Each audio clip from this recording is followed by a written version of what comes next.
Carnival के मैदान में बिजली जगमगा रही थी। हंसी और विनोद का कलनाद चारों ओर गूंज रहा था।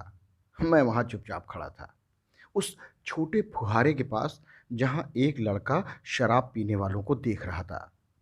उसके गले में फटे कुर्ते के ऊपर से एक मोटी सी सूत की रस्सी पड़ी थी और उसकी जेब में कुछ ताश के पत्ते थे। उसके मुंह पर गंभीर विषाद के साथ साथ धैर्य की रेखा थी। मैं उसकी ओर न जाने क्यों आकर्षित हो गया। उसके अभाव में भी एक संपूर्णता दिख रही थी। मैंने उससे पूछा, क्यों जी? तुमने इस कार्निवल में क्या-क्या देखा?" ओए साहब, मैंने सब देखा। मैं बताता हूँ आपको। देखो, वो देखो ना, वहाँ चूड़ी फेंकते हैं। वहाँ पे खिलौनों पे निशाना लगाते हैं। वो तीर है ना, तीर से नंबर छेदते हैं। अरे साहब, मैं सच्ची बताता हूँ, मुझे तो खिलौनों पर निशाना लगाना बहुत अच्छा लगता है। वो जादूगर देख रहे हैं ना आप, जादूगर, एकदम एक नंबर का निकम्मा है। अरे उससे अच्छा तो ताश का खेल मैं दिखा सकता हूँ साहब, सच्ची बोल रहा हूँ।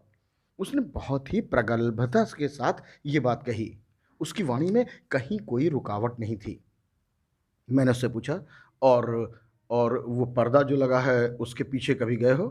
नहीं साहब, मैं नहीं जा सकता वहाँ। वहाँ टिकट लगता है ना, सब पैसे लगते हैं, पैसे। मैंने कहा, तो चलो मैं तुमको वहाँ लिवा के चलता हूँ आज। मैंने मन ही मन सोचा, मैं अकेला हूँ आज की शाम, चल तू ही मेरा मित्र रहा। लेकिन उसने कहा, अरे साहब, वहाँ जाके कीजिएगा क्या? उससे तो अच्छा है चलिए हम लोग मिलके निशाना लगाते हैं, निशाना लगाया जाए। मैंने उससे सहमत होकर कहा, तो फिर चलो भाई, मगर उसके पहले थोड़ा-सा शरबत-वरबत पी लिया जाए। उसने स्वीकार सूचक सिर हिला दिया। मनुष्यों की भीड़ से जाड़े की संध्या भी वहाँ गर्म हो रही थी।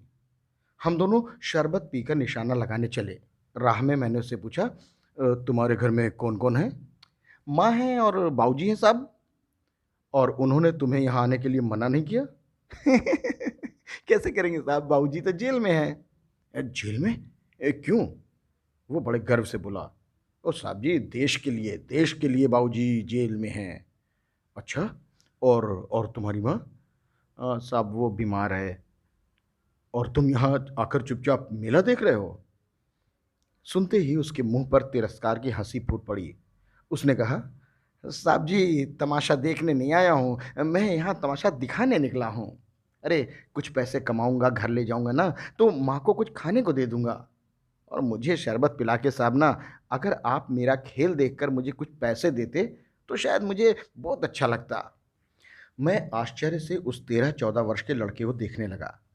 हाँ, सच्ची, सच्ची कहता हूँ बाबूजी। माँ घर में बीमार हैं, इसीलिए मैं नहीं गया। कहाँ, कहाँ नहीं गए तुम? जेल में। जब आप बताओ साहब जी, जब कुछ लोग खेल तमाशा देखते तो हैं ही ना, तो फिर मैं क्यों ना उनको खेल तमाशा दिखा के 4 पैसे कमाऊँ और माँ की दवा करूँ, साथ में अपना पेट भी भर लूँ, है ना साहब जी?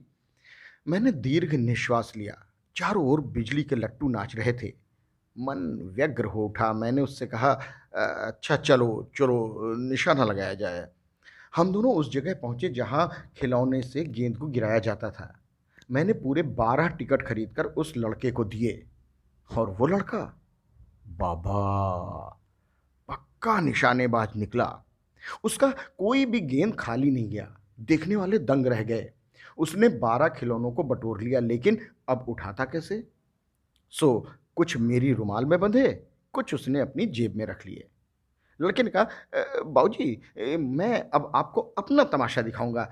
आइए बाहर चलिए मेले के, फिर मैं आपको दिखाता हूँ। चलिए जल्दी जल्दी चलिए, मैं बाहर मिलता हूँ। ये कहकर वो वहां से 9-2-11 हो गया। मैंने मन ही मन कहा, इतनी जल्दी आंख बदल गई लड़के की, बेईमान कहीं का। मैं घूमकर पान की दुकान पर आ गया। पान खाकर बड़ी देर तक इधर उधर टहलता रहा। झूले के पास लोगों का ऊपर नीचे आना जाना देखने लगा। अचानक किसी ने ऊपर हिंडोले से पुकारा, बाऊजी, बाऊजी। मैंने पूछा, कौन? बाऊजी, मैं, नन्हा जादूगर।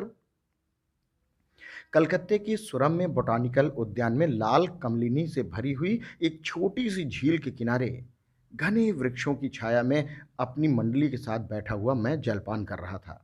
बातें चल रही थी। इतने में वही छोटा जादूगर आता दिखाई पड़ा।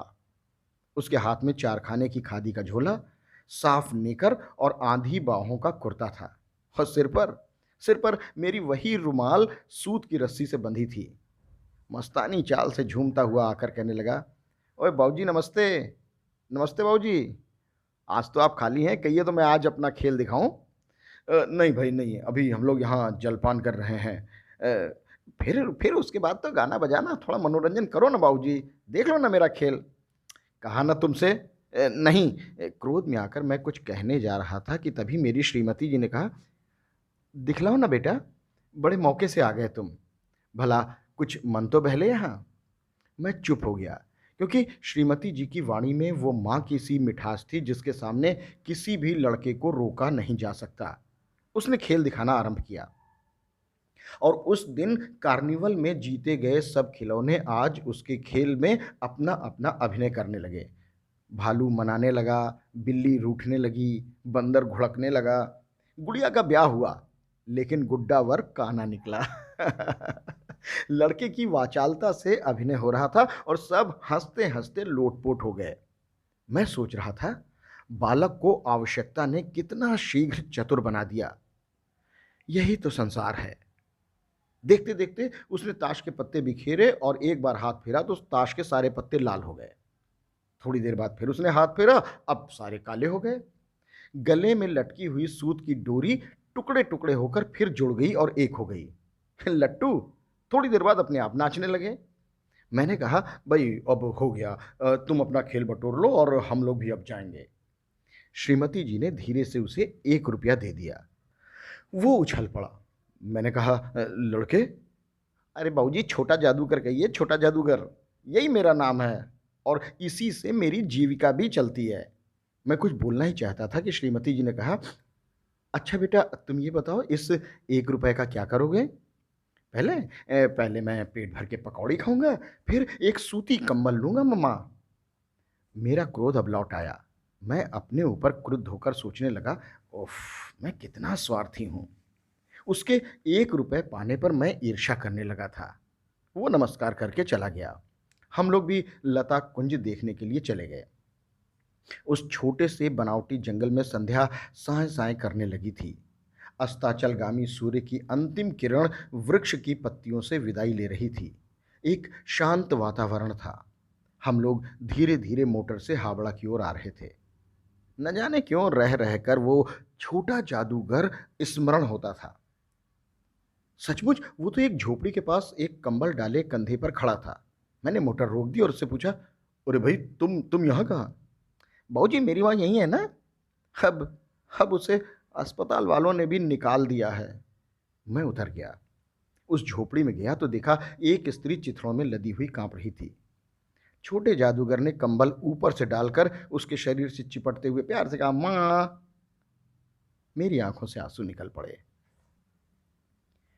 बड़े दिन की छुट्टी बीत चली थी। मुझे अपने ऑफिस में समय से पहुंचना था। कलकत्ते से अब मन भी उब गया था। फिर भी चलते चलते एक बार उस उद्यान को देखने की इच्छा हुई। साथ ही साथ जादूगर भी दिखाई पड़ जाता तो और भी। मैं उस दिन अकेले ही चल पड़ा। जल्दी लौट आना था ना। 10 बज चुका था। मैंने देखा उस निर्मल धूप में सड़क के किनारे एक कपड़े पर छोटे जादूगर का रंगमंच सजा था। मोटर रोककर उतर पड़ा। वहां बिल्ली रूठ रही थी, भालू मनाने जा रहा था, ब्याह की तैयारियां चल रही थीं। ये सब होते हुए भी जादूगर की वाणी में वो प्रसन्नता की तरी नहीं थी। जब वो औरों के हंसाने की चेष्टा कर रहा था, तब ऐसा लगता था स्वयं कांप जा रहा था, मानो उसके रोएं रो रहे हैं। मैं आश्चर्य से देख रहा था। खेल हो जाने पर पैसा बटोरकर उसने भीड़ में मुझे देखा। वो जैसे क्षण भर के लिए स्फूर्तिमान हो गया। मैंने उसकी पीठ थपथपाते हुए कहा, आज तुम्हारा जादू रोज की तरह जमा नहीं जादूगर। बाबूजी, माँ ने कहा था कि आज जल्दी लौट आना। मेरी मेरी अंतिम घड़ी समीप आ रही है।